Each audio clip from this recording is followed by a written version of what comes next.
Meron na naman nadagdag sa listahan ng merong mga injuries. Parang 2021 playoffs lang, nagkakaubusan ng player sa postseason. Si Kristaps Porzingis nagkaroon ng calf strain injury, ang report doon at least several games siyang mawawala. Nakuha niya to nung Game 4 versus Miami Heat, second quarter.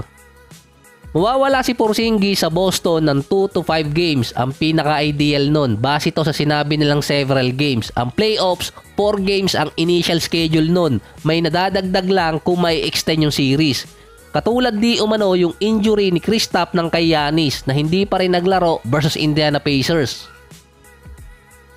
Non-contact ang nangyaring injury kay Kristaps nun. Ang kinatakot pa nun dati ng Boston baka Achilles injury ang nakuha. Pero after MRI, calf strain injury lang. Kung katulad yun ng kay Giannis, nasa 4 weeks ang recovery or higit pa. Ang timeline nun either nasa East Finals or NBA Finals. Ang pinaka-ideal din na makabalik si Porzingis galing injury. Bigla ding nag-drop ang stats ni Porzingis sa playoffs na sa regular season meron siyang 20.7 rebounds, 2 assists at 1.9 blocks per game. Pagdating sa postseason, naging 12 points, 5 rebounds at 1.5 blocks per game na lang. At least nag-take over doon si Derek White na meron 21 points per game. Nanalo naman ang Sixers kontra sa Knicks, 3-2 na ang series. Niyari ni Tyrese Maxey, 52 minutes, 46 points at 9 assists. Siya pa yung nagpaabot sa overtime. Kaya naman sinabi dati ng mga fans na susunod na Derrick Rose si Jalen Brunson ay dahil sa minutes na nilalaro niya under kay Coach Tom Thibodeau. Pero wag naman sana. Meron kasing nadagdag sa lista ng may injury sa Knicks, si Bogdanovic. Naoperahan ang kamay niya at out na sa playoffs. Si Bogdanovic yung isa sa mga na-acquire ng Knicks sa trade.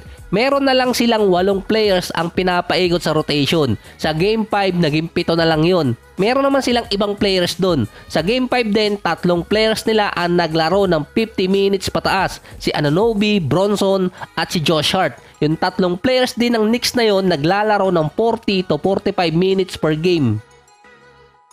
Ang Cleveland naman naka 3-2 na versus Orlando Magic mula sa free throw ni Donovan Mitchell noong 3 seconds at nung dunk ni Evan Mobley na nagpalamang sa kanila noong 1:43. Wala sa Cavaliers si Jarrett Allen dahil naman sa injury sa tagiliran. Naasiko yun noong Game 4.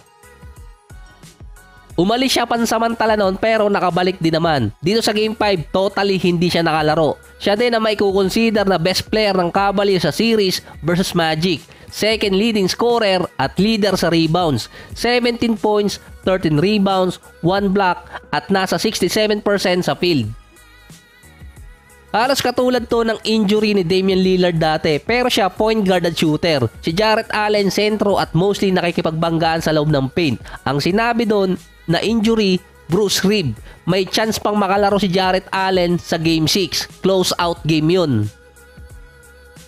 Sa West naman sinabi ni Nikola Jokic na gusto niyang isipin ng lahat na injured yung ibang players ng Nuggets lalo na yung Minnesota. Pero yung komento kasi na yun hindi mo alam kung totoo or joke lang kasi galing yung kay Nikola Jokic. Ang nasa injury list ng Denver si Jamal Murray, KCP at Reggie Jackson. Pero yung talagang may injury doon si Reggie Jackson dahil nung Game 2 or Game 3 pa lang bumigay na yung paa niya. 3 sa rotational player ng Nuggets ang merong injury. Bukod kay 10K, Kyle Anderson na nasa questionable list, ang meron talagang injury sa kanila yung head coach, si Chris Finch. Naoperahan na ang tuhod niya at hindi lang sigurado kung aabot sa Game 1. May papalit naman kung sakali dito kay Coach Chris Finch, ang assistant na si Micah Nori. Ang mangyayari nun, i-handle ni Coach Finch yung Minnesota habang nasa locker room via radio communication at si Micah Nori yung nasa sideline.